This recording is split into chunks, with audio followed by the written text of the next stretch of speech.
dyan, nagkukunwari, Duterte daw sila, tignan yung history nila. Ano sinasabi nila noon laban kay Pangulong Duterte? Ano sinasabi nila laban kay VP Sara? Pinahirapan nila ang Duterte Youth Party List. Pagkatapos, magsisiksik dito, Duterte daw siya. Wow naman. Wala akong sinasabi, ha? Wala akong sinasabi, hindi ako magbabanggit ng pangalan.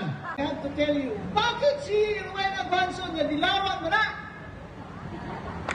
Dilawan mo na! Ano yung tao mo na yung sige, sabag-sabag na ako? Kung saan, dilawan mo na kung katulduan mo kang Bipisara ka ron. Ayaw na yun si Bipisara, ayaw na lang nagisgutan kay karon ang ginahandang mo daog yun si Sara for president. Kung dilaw ka, kung punaw ka, kung pink ka, kung blue ka, kung sa wala na minimo kaakin. Wala kami kaakin sa inyo.